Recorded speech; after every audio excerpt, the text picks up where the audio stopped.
Started off mute. That's not a very good start, is it? There are two of us presenting today, and we will focus separately, more on quantitative and more on qualitative. So I'll be talking probably more about quantitative data, but quite a lot of what I say about the catalogue and finding data is as relevant for all types of data that we hold in the archive. So first of all, a kind of overview: what's secondary data? What kind of issues are there with reusing it? We're going to cover examples of the data we hold, some case studies, and we're going to use a package called Mentimeter throughout to ask you questions and to support some of the activities. So we'll be demonstrating how to do things and then asking you to do them. So just to get started with Mentimeter, a very simple question. So the screen will come up in a minute, and it's just asking you to say whether or not you've reused existing data before. So to get into Mentimeter, you go to menti.com and use the code 38398737. And I think there's a link in the chat to go directly there.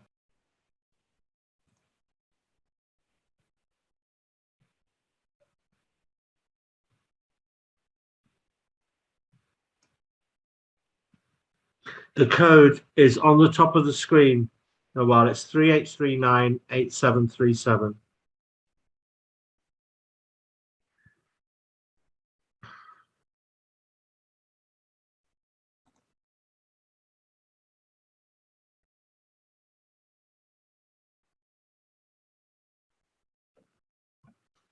Okay, so more people have reused it than not so far. I'll give it another little bit of time just so you get used to it, because we will be using Mentimeter later on in the session for another activity.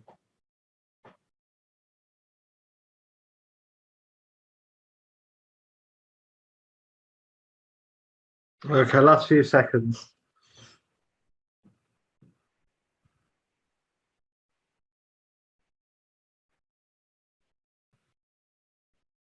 Okay, so I'm going to move on from there now, but it does look like slightly more than half of you have reused secondary data. So let's just have a look at what it is. So on one hand, on the left-hand side of the slide, we have the people who collect data, and these are organizations like the ONS, NatSen, Understanding Society, and their role is kind of collecting data for the first time, primary data. All of these organizations do quite a lot of data collection activities on a kind of regular cycle. So some of the surveys we are looking at today will have been done by NatSen on behalf of either for themselves or for other organizations. Having produced that data, they then share it for secondary research. So the picture on the right here is Hans Roslin, who did some work on life expectancy over 200 years and mapped loads of data. So I think at that point, he's just bursting Shanghai out of China, possibly, to show how life expectancy was different within different parts of China. But that data that's being collected can then be reused for different purposes, and that's what we're talking about today, really. So there are a number of benefits to this. First of all, the data sets are high quality, so it would be very hard for us as individuals to generate data of that quality. So Understanding Society is a large team at the University of Essex who work together and have quite significant funding to collect the data, for example. British Social Attitudes has been running since 1983. There are a number of other surveys commissioned and run for government departments and others which we hold. And realistically, for any of us to engage in primary data collection, even in a quite significant research centre, we would really struggle to get the kind of quality of data that's being generated here. It's also much cheaper to use. If somebody else has collected the data, we don't have any of those kind of fieldwork costs. A lot of the ethical issues have been dealt with generally. So things like whether the data is disclosure of individuals has already been checked by the data owners. So there are a number of ethical issues there. Clearly, in the qualitative field, there are additional ethical issues, which mean that some data is likely to be quite protected. And that's also true for some of the quantitative data. So you'd have to go through additional conditions to get access to it. You don't need to go back to the data subjects to ask for their permission to reuse the data. And you can kind of use that data to develop on from what the original collectors did with it. But there are some kind of issues there. So you don't understand necessarily what went on in the data or data collection. You may lose touch with the kind of sense of time. So to take an example, the British Social Attitude Survey has been asking about Brexit for a few years now. But if you were looking at this data in 10 years' time, the kind of sense of division within the country that was going on in 2016 might not be readily apparent. So you might be quite surprised at the kind of polarization you found and struggle to interpret it. Also, there's quite a lot of work in getting to know the data. These are quite complex data sets, so you need to spend some time finding out about them, working out how the data was collected. And there are some ethical issues about the data use that you would need to consider. So what's going to be the impact of the questions that you're asking and the way you're answering them? And I can give a kind of specific example that quite upset me last year was the statement that ethnic minorities were unlikely to, or much less likely to get vaccinated. So there was a high level of vaccine hesitancy. That came from the Understanding Society survey. When I looked at the data, it was based on the responses of a relatively small number of people from different ethnic groups. And given that in January 2020, the target group for vaccines was people over the age of 80, and then subsequently people over the age of 70, there were very few actually fitting those criteria within the ethnic groups, if any in the ethnic groups. So there was a kind of newspaper headline that came out of that piece of work that suggested this idea of vaccine hesitancy on the basis of very, very marginal evidence. Last part of this really that you can't kind of develop these studies on, and the data may not match what you want to do. So it may be an imperfect fit to the question. So the task for researchers is to put some time into understanding the data and decide whether they're good enough for your purpose. So there is a balance here. You know, primary data that is absolutely focused on your research question would clearly be better, but is this data that is available good enough? And does it allow you to do maybe more analysis because you don't have to worry about the collection side of the research process? So looking at a kind of the research plan, we're quite often taught it as a kind of linear question. So we understand the literature, the way we frame and develop a research question. We then go look for data, evaluate whether it's good enough, and then get into the analysis phase. But in reality, the process tends to be much messier. So we have a research question. When we find the data, it's maybe not good enough, or it doesn't quite fit the criteria. So we move back and we refine the research question. Similarly, as we evaluate the data and analyze it, we may well go back around in that loop in a kind of messy process of developing and completing our research.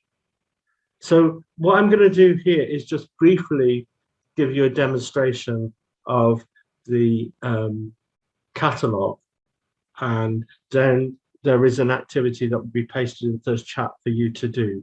So I'm going to switch over and I'm going to have to check with my colleagues whether you can see this.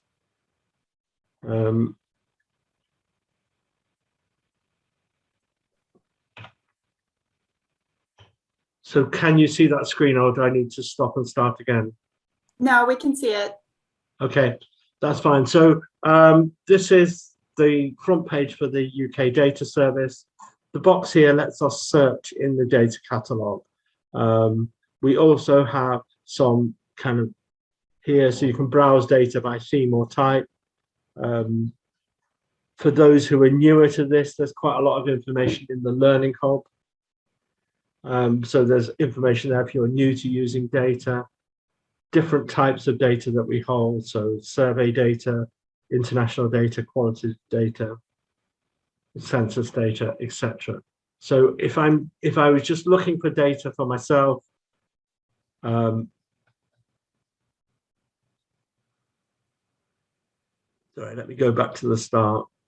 So in there, I could just type in a search term. So if I'm interested in employment, I can just type in, and that will give me a set of data that's there about employment.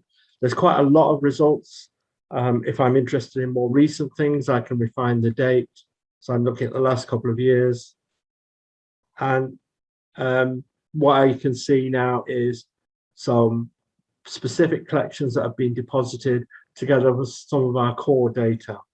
So what I'd like to do now is just go back to the screen and ask you to follow through with the activity, which I think is going to give us about, we'll give you about 10 minutes to go. And so the worksheet link is in the chat. If you click on that, that will give you the task, which is to go and find some particular data.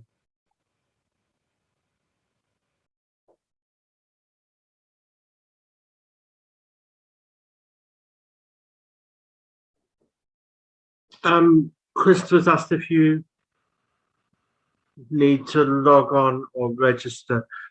You do to access the data sets, to find them and to search them, you don't need to be logged on and registered.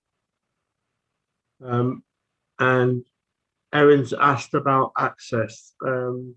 So basically, safeguarded data means that if you're registered with the UK Data Service, you can access it.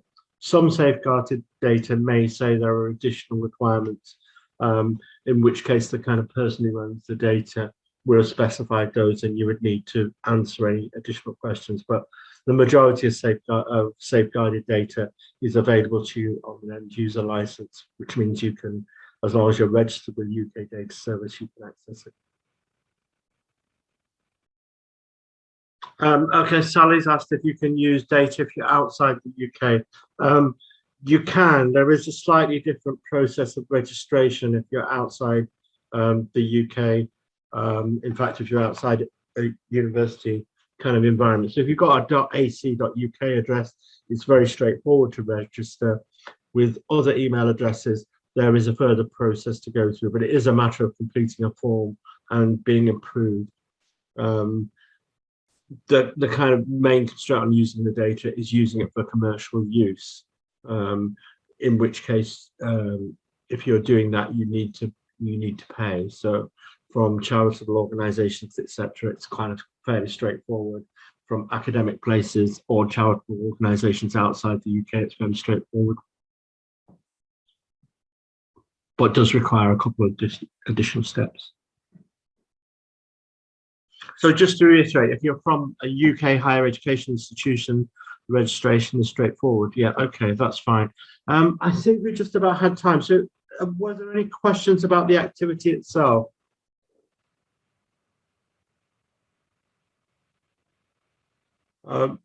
If not, I'll move on to the next section of the presentation. So the starting point is to find the kind of data or data that might help you to answer your questions. The next stage is really to get to grips with what that data set has, what it can tell you. And you first need to go and find some information about it. So what was being collected, from whom, when and where, and the kind of changes being made to that data before it was archived. And you can generally find a lot of this from the documentation. So we'll go through an example in a minute, but generally there are user guides, the original questionnaires, interview schedules, plus other resources.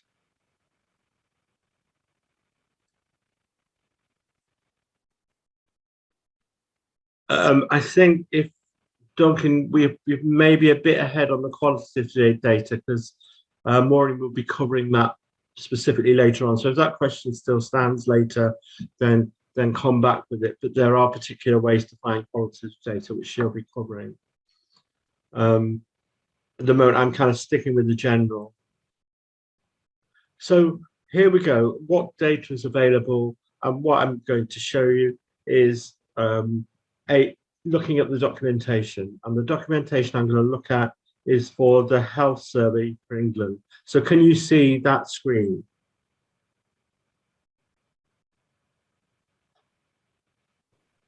Yes, we can see it. Okay, that's fine. So basically what we've got here is the details of the study. So this is the health survey, an annual survey run every year, and it's 2018. It's telling us the access requirements, so it's safeguarded, so you can access this if you're registered. There's a DOI to collect it, and there's information on the series and who collected this data. So it's NatSen from UCL. There's a citation there, so if you're using this in your research, there is the citation format. You can change the format of that. And it gives you detail about the topics and an abstract. So this kind of gives you the first set of information.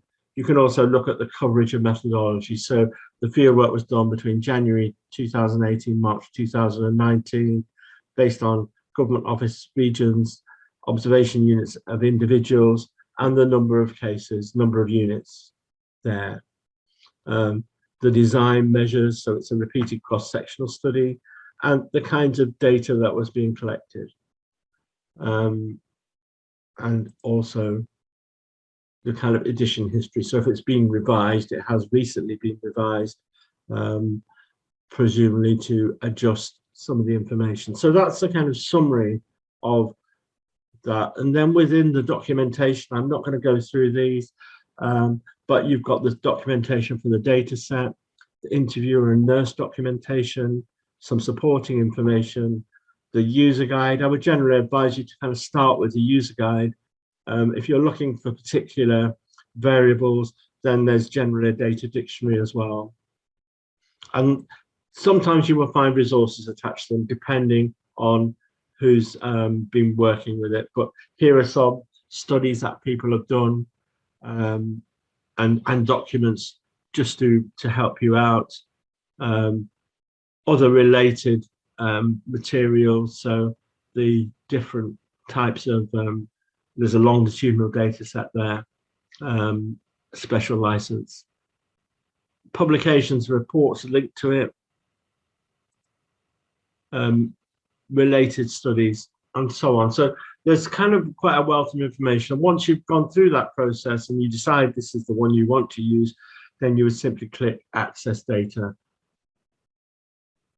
And you'd go through the process of being able to use that. So let's have a kind of think about what kind of data you would expect to find on the UKDS website. And there's lots of data. So the first thing we're going to have is stuff about individuals, families, households, and businesses at one point in time. So a kind of cross-sectional sets of surveys. We've just seen the health survey.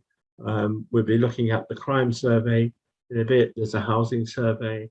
And later on, we'll be looking at British social attitude. So there's a wealth of information about individuals, quite often grouped up into families and households. We might get repeated cross-sections. So a number of these studies happen every year. The health service we just looked at will, again, in the following year, randomly select individuals, families, and kind of take another set of measurements. The designs might be slightly different, but the core data is likely to be the same. It's just they may use different modules in different years or reflect different concerns. So it's quite likely that the health survey last year and this year will have questions relating to COVID, for example. We then may also have have data sets like Understanding Society, which track individuals and households over time. So that's a kind of longitudinal data. When we come into thinking about geography, really the census comes into its own. So we have both census aggregate data that will cover small geographical areas.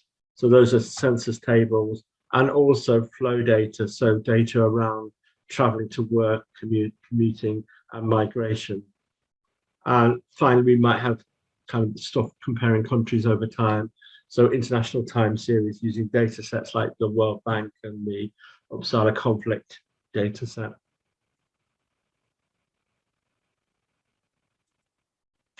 So here's an example. So the British Crime Survey is run every year. It's repeated, but with different people. So you might be asked to take part in it randomly, but in effect, each time it's a different set of people. It's an important source of information about crime because one way we understand crime is about what's recorded by the police. This way we understand it is about what people see as crime. And if you think of the incentive for reporting a crime, particularly a property crime, to the police is linked to being able to claim on your insurance, then you might understand that certain groups of people might not talk about it, might not raise it. So normally it's an annual survey, around 35,000 individuals age 16 or over, and a sample of younger people. And it asks people whether they've been a victim of crime in the previous 12 months. It also asks about questions about fear of crime, and it covers demographics, attitudes to the police and the criminal justice system. So an important source of information for those working particularly around the field of criminology. If we look at the data, the way it's stored, it's anonymized, and we have an SPS picture here, but most data sets will look like this. So like a table with a row being a single response and each column having a different field in it. So we've got the standard end user license, which is available for download once you're registered, and there is secure access for sensitive information. So the version that people mostly use of this would be an end user license version, but there may be some versions with additional information where you would need to go through secure access. And that definitely applies to certain data sets. So particularly around business data, most of that is commercially sensitive, so mostly accessed through the secure lab. A lot of educational data holding individual pupil information is also through the secure lab. And some of the more detailed census products and linked survey products are available only through the secure lab. So an example of a paper here examined violence against people with disability using the British Crime Survey from 2009-10. So as an introduction of disability measures into this data set, and it was a special license version of the data. So at least 9,000 people had one limiting disability. And having adjusted for other factors, it found that disability increases the risk we experience violent crime.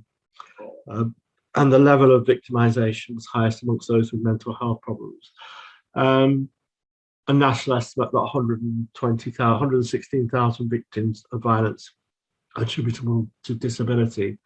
Now, I think this is one of those, my memory isn't great, but I do remember the focus on this after this research was done. And I do think there is a kind of uncovering of lived experience that is maybe not raised in the public eye until research says that. Yeah, okay, so I've got a question here from Salah. The original survey questions are generally in the documentation. So in that documentation we looked at for the health survey, the interviewer and nurse guides would have the detailed questions in. So you can use them as a basis for developing your own as well.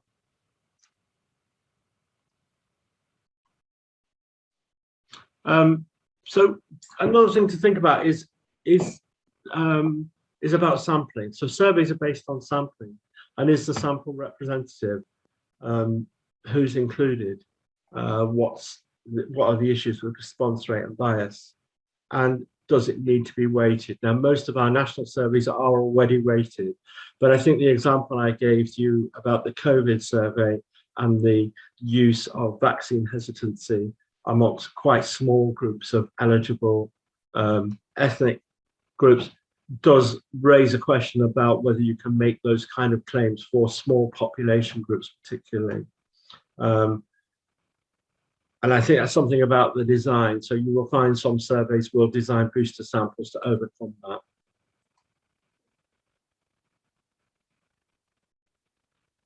Okay, so that's about sampling and thinking about sampling. So that's an important part of looking at the documentation.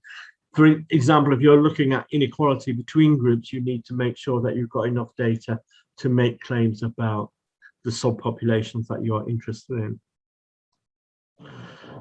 You get citations, so these are there for you to just copy and paste into any research, any publications you're doing. So what we're going to do now is to look at the documentation, and this is a longer activity because once you've done it, there are a series of questions. So you will see in the chat that a link will appear for the series of questions, and we're going to give you 20 minutes to look at this activity.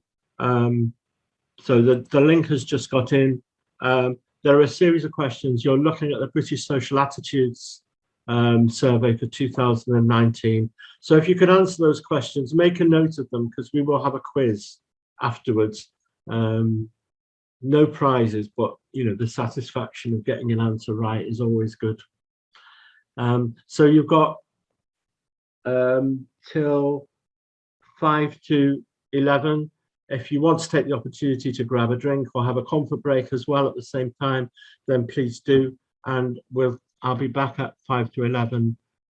Meanwhile, if you have any questions, put them into the chat or the Q&A, and we'll pick up on them. Okay, a question from Jafar on computer science or communication technology articles. We have a section in the Learning Hub on the computational social science team who do work around parts of computer science as they apply to social sciences. So that is a useful resource. Okay, so I'm going to put the answers up, the questions up. If you could use Mentimeter to put in your answers and we'll see how you did.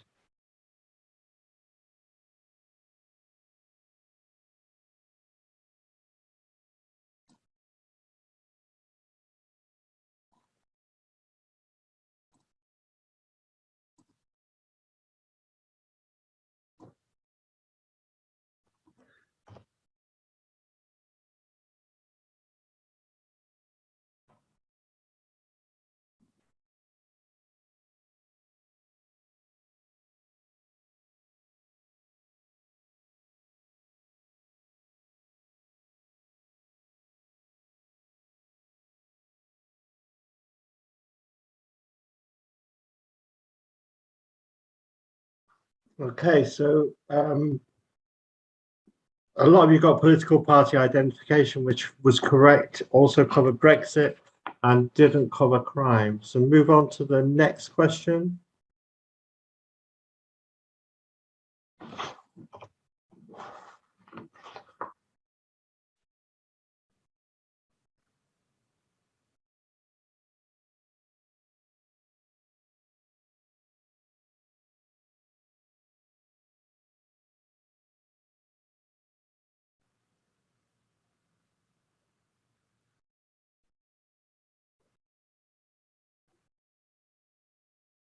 And everybody who got their answer in time got that correct. It is asked annually.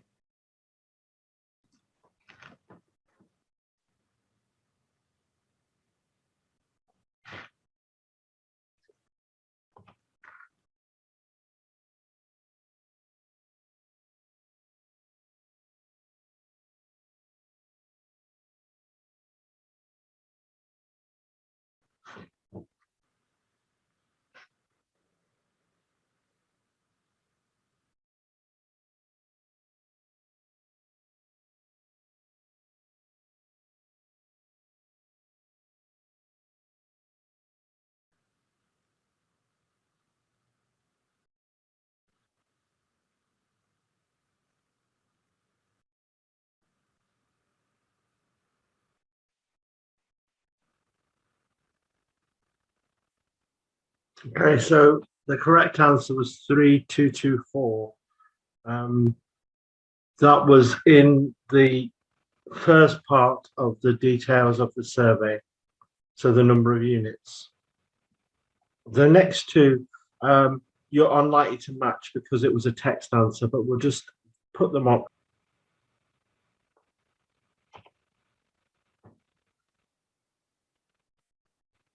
So what does a variable with the name TVNews measure? You don't need to write this in, but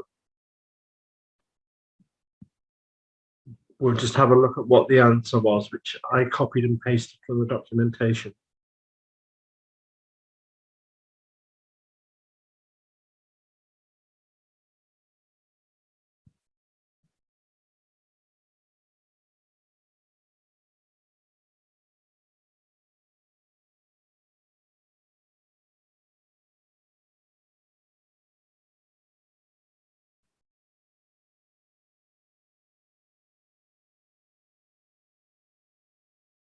So three of you got those okay. Attitudes and the news is not specific enough. And then the last question.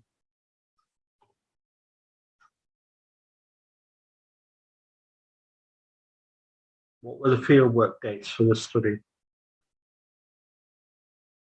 Again, if you didn't find this, it was in the detailed section of the documentation.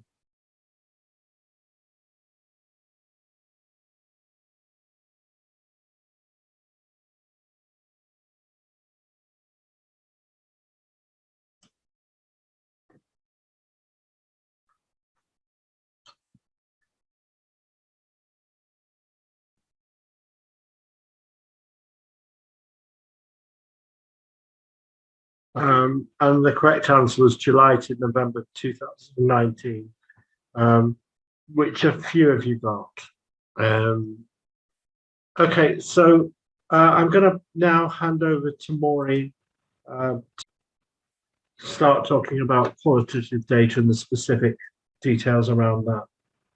Lovely. Thank you, Nigel. I'm Maureen Haaker, and I'm going to talk about very similar things, but for qualitative data. So first, I'm going to go through a couple different types of qualitative data reuse projects. Then I'll walk you through a case study, which features one of those types of reuse. And then I'm going to do a quick overview on how to get started reusing data, addressing some of the key issues that arise when trying to reuse qualitative data. I find these are very similar to what Nigel's already talked about, but perhaps just with a few differences. Quality data is becoming more common in recent years, and partly that might be down to accessibility. Certainly it's a lot easier to get a hold of qualitative data. You don't have to actually go into the archive to access a box of paper anymore. You can just download it.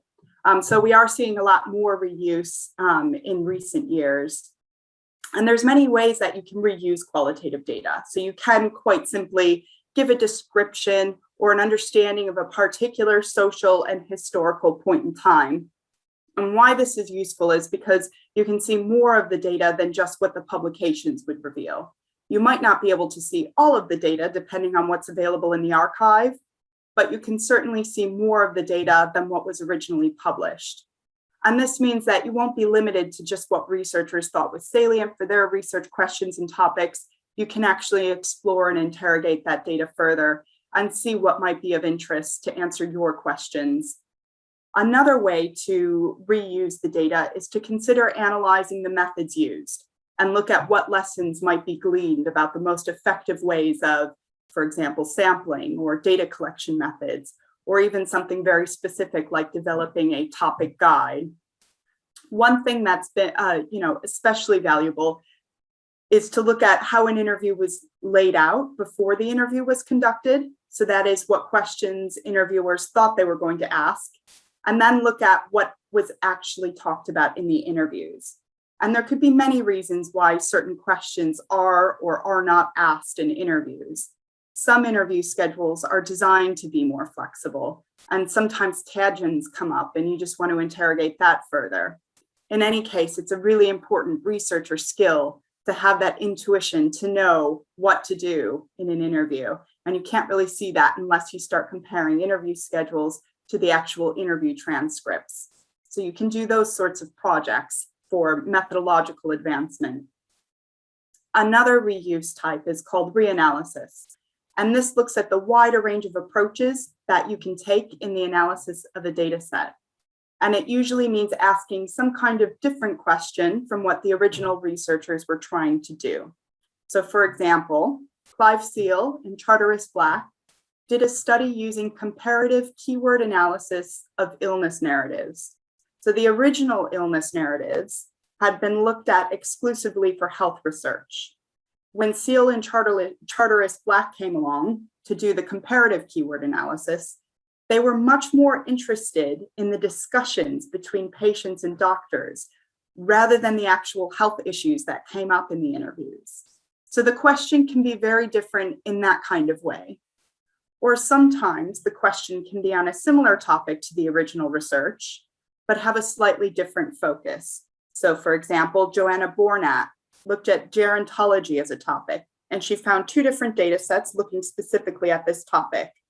But Bornat's research question was on racism, which was something that wasn't the focus of the original work, but the data sets were rich enough to allow her to explore that theme within the existing data.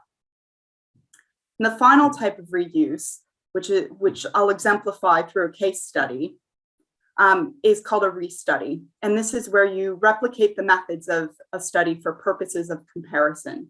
So you might be looking at doing a historical comparison, which could help you demonstrate how society has changed over time, or it could be geographical, social class, or a comparison with any other variable to show differences between subgroups. So this example of a restudy is from the Project School Leavers study. The original study was conducted by Ray Paul in the late 1970s as part of a much wider community study on the Isle of Sheppey. The UK Data Service holds a number of collections that are related to the community study, but the School Leavers study specifically looked at student aspirations. So Paul asked teachers to set a particular kind of essay just before the students were due to leave school, prompting them to imagine that they were reaching the end of their life, and something made them think back to the time that they left school. And they were then assigned to write a short essay of what happened in their life over the next 30 to 40 years. In 2009, Graham Crowe and Don Lyon, and in that picture there, that's Graham Crowe with Ray Paul, so Graham Crowe's on the left and Ray Paul is on the right, decided to reanalyze that data set, focusing on student aspirations, and then using the very same methodology, they conducted a restudy on school leavers for students in the Isle of Sheppey in 2009.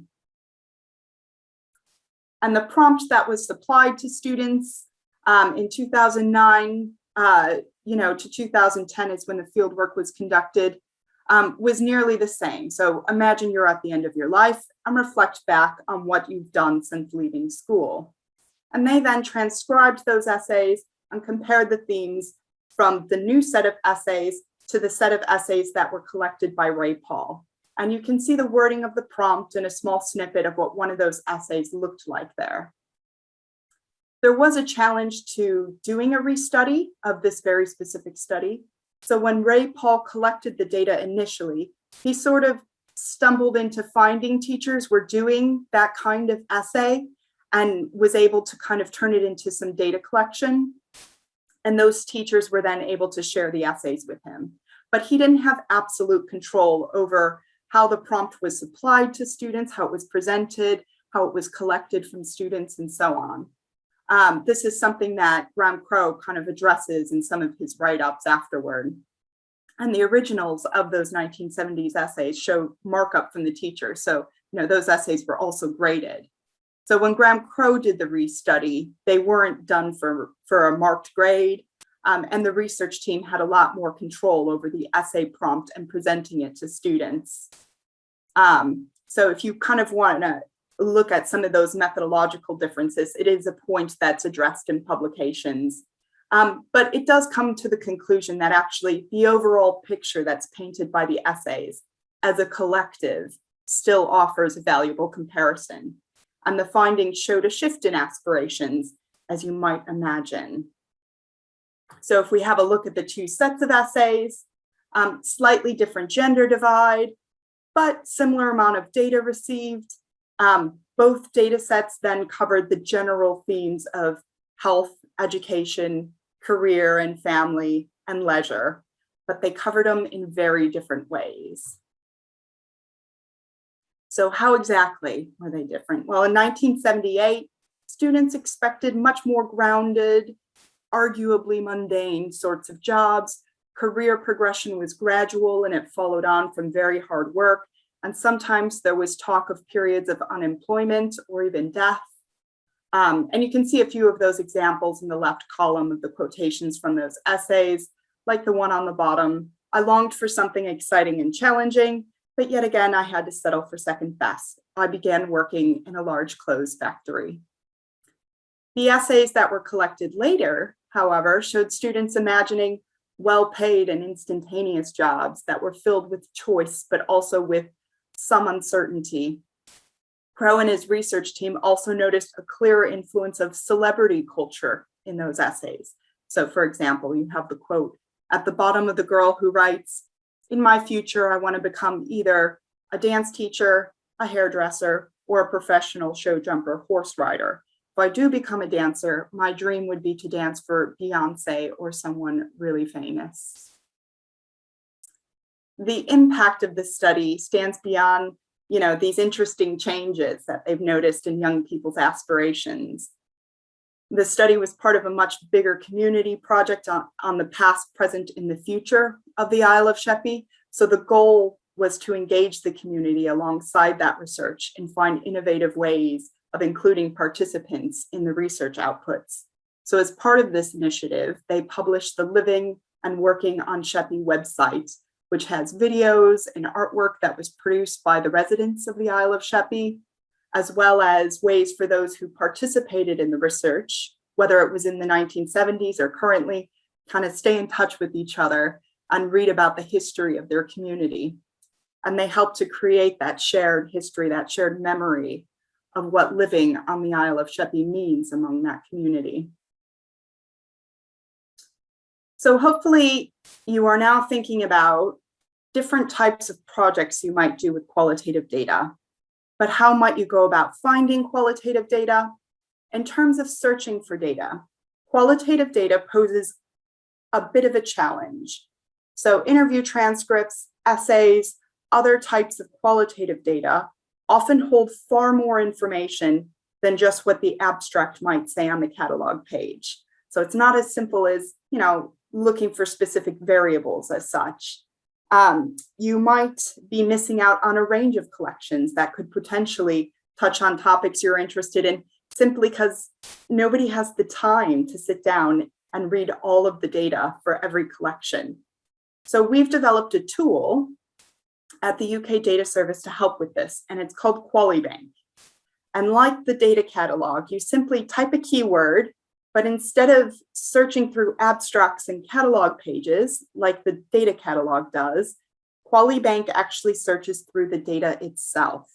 So when you click on the search button for the data catalog, you'll see the QualiBank kind of appear as a hyperlink underneath that search button. You can also just type in ukdataservice.ac.uk/QualiBank. And Jill, if you're able to put the QualiBank link in the chat, that would be helpful.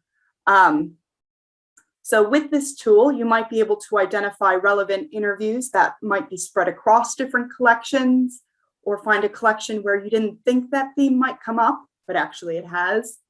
So in this example, I typed in typhoid, and you can see it's searched through and highlighted in the data where that word is actually mentioned. And if you typed in typhoid into the data catalog, chances are you probably would not get as many hits as you do with this. So the first couple of hits were from the morale and home intelligence reports collections, But further down, there are also examples from some of our oral history collections like the Edwardians. And if you click on one of those search results in QualiBank, so I clicked on one of the interviews that came up, but it was a little bit further down the search page, so you wouldn't have seen it in the previous slide. But it's this interview with Mrs. Omison. It brings you straight to the interview, to the spot in the data where that keyword is mentioned. And if you scroll to the top of that page, which is the image you see here, you can see there's also links to external resources and collection documentation.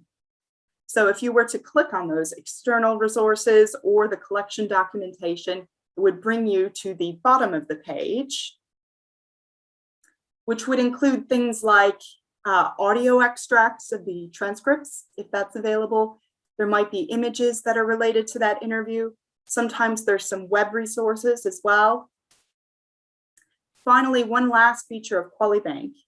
If you want to cite directly from the interview transcript, you can click on the Create Citation button, which you can see right now in the left-hand menu on this slide. And that then will highlight the portion of the interview that you're interested in. So you just click on the quote that you want to use. And then you would be able to click the Retrieve Citation button that would appear, and you'll get a pop-up that looks like this. And you can copy and paste this citation into your document. It has a persistent identifier, which is the URL that you see at the end of the citation. And that would bring your readers, or wherever you're citing that, directly to the exact paragraph that you've highlighted within QualiBank. So this introduces a new layer of transparency to your work. It helps you also accurately cite the data that you're reusing. Okay, so we've covered different types of reuse projects you can do, how to find and access qualitative data, but what about the process of actually analyzing the data? And the first thing you need to do is to orient yourself to the original research project. And Nigel covered this, in wonderful detail. So I think the main point to make here is to not underestimate the amount of time it will take through to get, acquainted with that data set. There might be multiple levels of context to get through in order to really understand the data. And what I mean by that is you might have more than just the data that's collected at the time of the interview or data collection to consider, but you also might need to think about the metadata of the participants. Who are your participants? Are they all females of a certain age group? Is an ethnic minority group, so on? Or you might need to think about the historical time period in which the data was collected, or perhaps the region where the data was collected. So really, the idea is that you really need to understand the data set as a whole in order to get at what the data can convey. And the documentation provided along with the data set will be a really useful starting point for this. So it often contains information about methodology, such as an interview schedule or a call for participants, or sometimes it includes segments from publications arising from the original study, or funding applications. I've also seen some studies which have sections that are written up by the principal investigator about a particular feature of the data set, such as the sample. So for example, Annette Lawson conducted a study in the 1980s on adultery, and given the sensitivity of the topic, especially at the time, the sampling became a primary focus for her. So it was said that she had a biased sample, and she ended up writing a 56-page document just on her sample. So it was pretty extensive. In my time working with qualitative data sets at the UK Data Service, I've also seen background contextual material that was taken from the area of research, such as local council meeting minutes, government pamphlets, letters from participants, and all of that can help to paint a picture of what was going on around the study. And all of that could be included in the documentation for you to review. You might also need to consider the sample. So for example, if the data set is too large, you may need to take a subsample of that. That probably won't be much of an issue with qualitative research since they tend to be smaller studies anyways. But there are some collections which got a large amount of funding, and you'll need to carefully consider what's actually feasible with the time that you have. So for example, the Edwardians collection, which was put together by Paul Thompson and is widely considered to be the first oral history of Britain, contains 453 80+ page interviews. So this would take a considerable amount of time to read and reread. So you might need to take a sample of that particular collection. Conversely, you might find interviews from different data sets that complement each other, and you could make a new larger data set that's useful for you and your research question if you combined them. Finally, you'll need to think about the approach. So you might use an inductive strategy where you start with the data and see what comes from that. That's often the strategy that's used with qualitative research.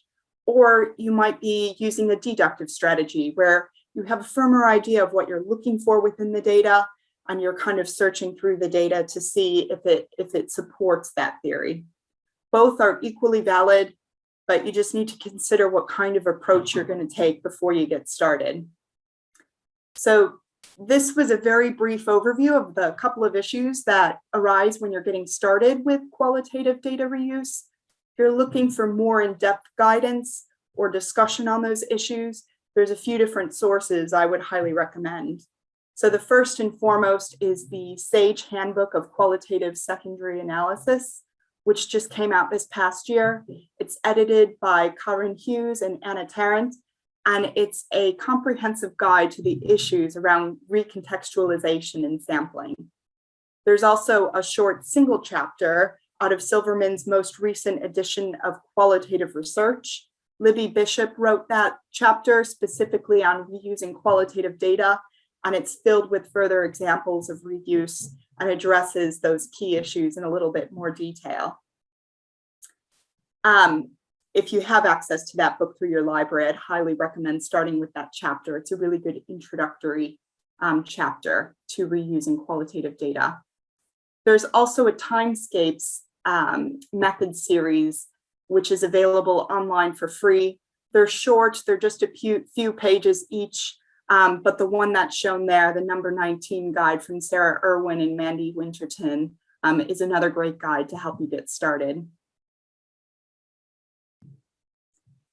There are other resources available through our website. So if you explore the Learning Hub tab, which Nigel showed you earlier, which is at the top of our web pages, you'll see there's information for new to using data, as well as pages that are specific to types of data. So you'll find survey data and qualitative data listed there. And we're going to do one more final activity just so that you can have a look at what a data set actually looks like when you download it. So you should see a PDF link in the chat now. And if you go to that link, it's going to instruct you to go to what we call an open data set. So you don't need to register in order to access it. You will need to download the zip file, but if you go to access that data set, you'll see you can just download it immediately, and it just kind of gets you used to what we call the download bundle looks like.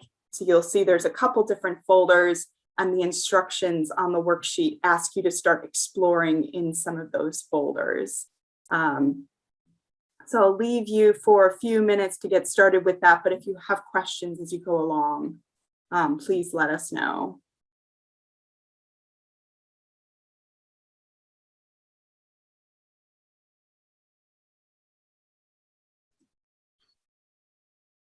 Maureen, while people are doing that, there's a question in the chat saying, can QualiBranch do phrase rather than word searches? Yes, yeah. So the search bar works in the same way as the data catalog. So you can use quotation marks to search for phrases. You can use, what are they called, Boolean operations. So like sort of and or minus, those sorts of things to also help refine your search. So yeah, it works in similar way.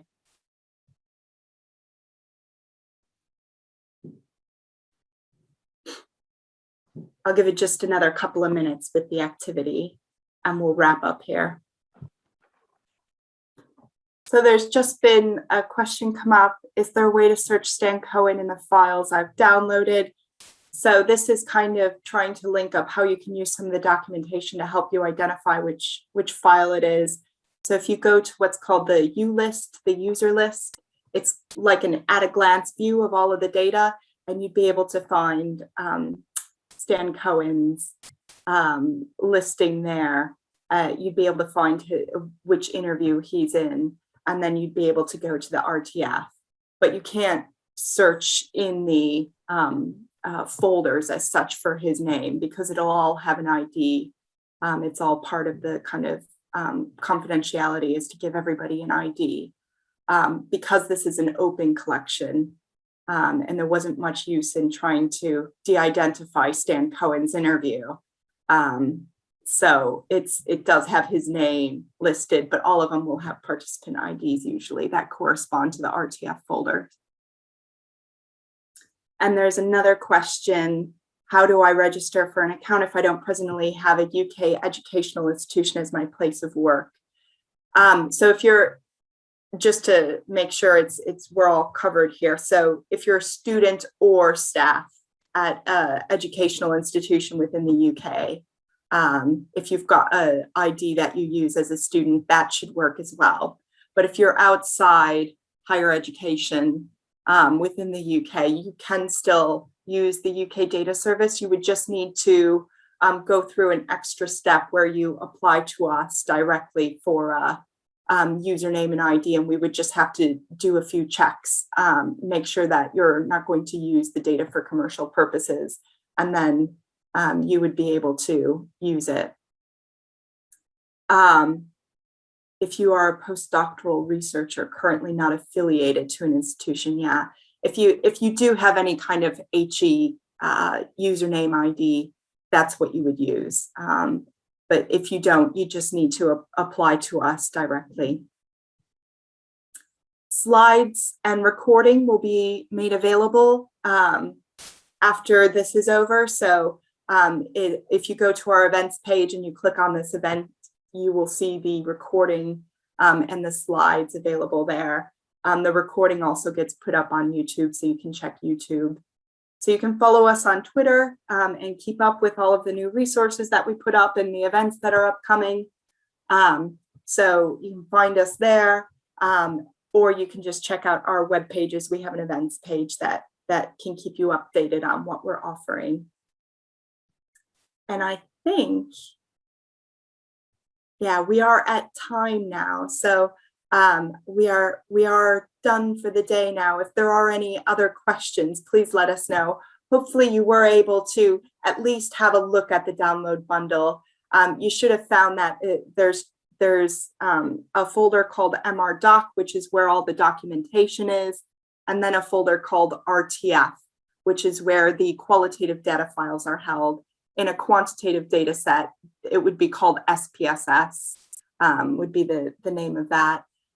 So hopefully you were able to at least have a look at what files were in there.